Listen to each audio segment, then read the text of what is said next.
When you make a plan and create a schedule for each step of the way to reach your goals, and then that plan falls apart, it can feel like a complete failure. But what if I told you that the plan falling apart is not really a failure at all?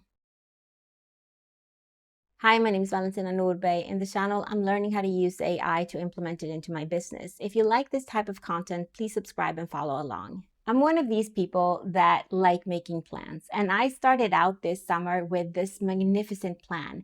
I was gonna start learning Claude every day. I was gonna stop doom scrolling, walk more, read less fiction, and I was gonna make daily content. And then life happened and my plans got interrupted. And it was so easy to feel like a failure when this one thing fell apart and it affected everything that came after. I'm a full-time single parent and I live in a very small apartment together with my child. And this summer, it's been very hot in Europe. And in order to not overheat, we've been doing daily excursions to the beach and to the forests and just coming up with different ideas on, how to cool down. But those daily excursions meant that was taking away time from me learning Claude. The original plan that I had to sit down for 4 hours a day learning a new tool and creating a business was just not possible, not in the heat. And because I needed to be out most of the day, and when I got back at night, I needed to deal with daily household things like cleaning and cooking. So there wasn't really much time for building a business. That became a problem because my schedule said that I was going to learn one thing every day.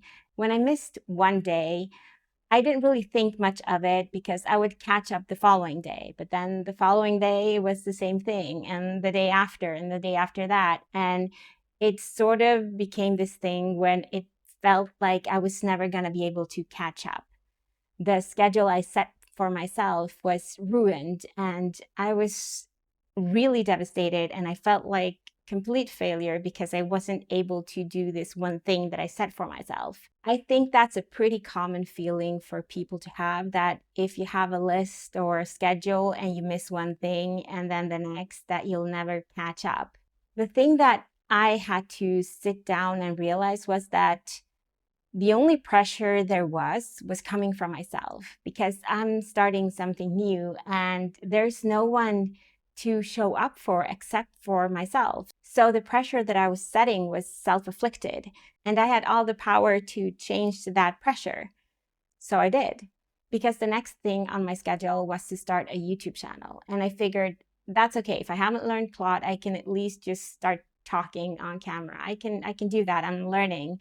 So I was going to post every single day one piece of content. And I've been so motivated because I've wanted to start a YouTube channel for 10 years. And I figured that learning to talk on camera and just posting it every day, that was no big deal. That would work perfectly, right? And then I got some unexpected visits. And the plan that I had to post every single day in August just went out the window. All of a sudden, I realized why YouTubers always talk about having batch content, because I had nothing. I had 2 videos that I'd batched, but I hadn't edited them. And so once I got this unexpected visit, I couldn't really do anything with the YouTube channel because I haven't told anyone about it, and I really didn't feel like talking about it now either. So I had to give up the plan of posting something every day in August. And once my visitors left, I got sick and I lost my voice, so I couldn't really record anything. I just took the 2 videos that I had batched, I edited them, and I uploaded them. And it was kind of funny that the next video I had planned to create was what to do when your plans fall apart, because that's exactly what happened. The choice was never really to get back on schedule or quit entirely and wait for the perfect moment. It was realizing that moving forward beats not doing anything or just waiting for the right moment. Because I've been waiting for the right moment for 10 years and it's never gonna get here. I just needed to do it. And you've probably heard this before. I hope you have, because there's never really a right time. And I know this because it's never been the right time before whenever I started a new venture.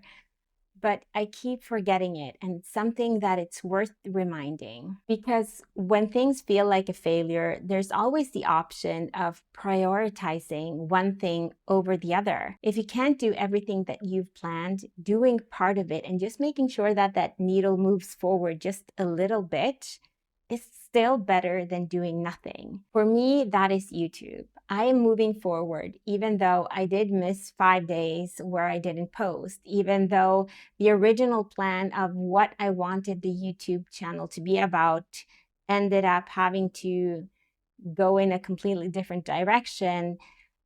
I'm still here. I'm learning. I need to show up despite things happening that prevented me from doing that for a couple of days. My schedule today looks nothing like what I've built in the beginning of July. And that's fine, because I have the power to change my schedule and decide that it's not about all or nothing. It's about creating something. And the only failure comes if I don't do anything at all. If you've ever had a similar experience, how did you deal with it? Please leave it in the comments. If you like this type of content, please subscribe and follow along.